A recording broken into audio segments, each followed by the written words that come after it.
So when there's conflict in a relationship, it's a way of bringing attention to that and focusing instead on how can we know each other? How can we really get each other's experience? So sort of putting our trust in intimacy and connection rather than this defensive, shame, blaming way that people often do conflict in relationship.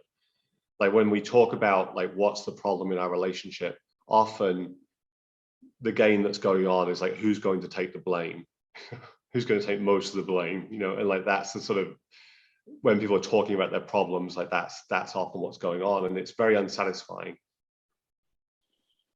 So even if you win the argument and you make them the bad one, it still doesn't feel good. You're not actually getting each other, you know, you're not receiving each other. So it's really, so the emphasis in repair is the way that we can like use areas of conflict or friction when you know you or your partner is triggered, is like to actually build intimacy is focusing on like what's really going on there, like what's your experience and what's my experience, and like really sharing that in a vulnerable way, so that you and both people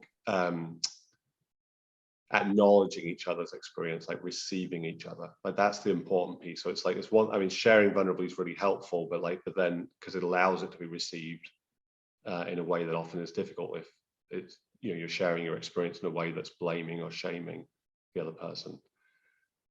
But ultimately what we want is to actually be received and to receive the other as well, like to have that intimacy, like, oh right, I get what's going on, you know, and you get what's going on with me, and I get what's going on with you, you know, like we're in the truth together, we can feel these pieces together, and no one's to blame, you know. It's, you know, we all have our struggles, our capacities, our different desires, our no one, we're not, neither of us is the bad one.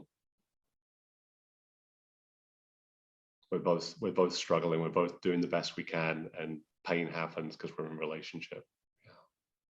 You know, part of this as well, the willingness to acknowledge the truth of the situation requires us to sort of step out of like the fairy tale idea of intimacy, where we're both perfect and everything is perfect. And it's like, if it's not perfect, then one of us is bad. So it's like, no, it's like in real relationship, with, you know, our needs and desires are not going to match up perfectly in every moment. You know, we're going to have limited capacities, and you know, there's going to be mismatches, there's going to be disappointments. So just acknowledging that as like that's part of relationship, you know, it doesn't mean that one of us is bad.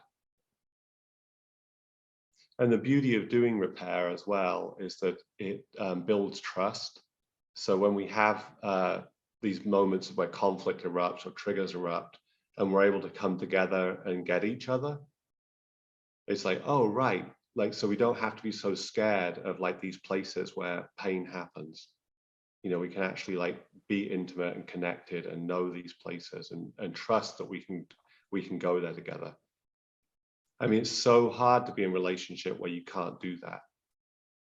You know, because then it's like, okay, well, what do we do in this place of pain? We have to deny it, avoid avoid each other. You know, like we're just not going to talk about that anymore. You know, it's like, so the sort of space for intimacy in the relationship and connection gets smaller and smaller. And repair is really the way that we can actually expand the intimacy and connection, and we can say, well, whatever's going on for us, we can actually meet in the truth of it, even to the point where we're breaking up, it's not working, you know, it's like, and we can actually be in the truth together of like why it's not working and like what's true for each of us, you know, and really getting each other there. And it's so beautiful when you can have that intimacy. You know, when we get each other, then the relationship can evolve. Like there's a sort of greater intelligence, like we both know the territory, and then what wants to happen in the relationship becomes more obvious. How it wants to grow, how it wants to move, what shape it wants to take.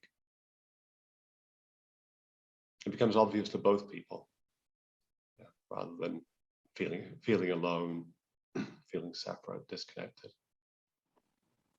Yeah, and like acknowledging that each other deserves love, you know, even where they're, you know, when they're not what you want and you wish they didn't have the wounds or the protection or whatever, you know, it's like acknowledging that they deserve love. They deserve to be seen as innocent in that.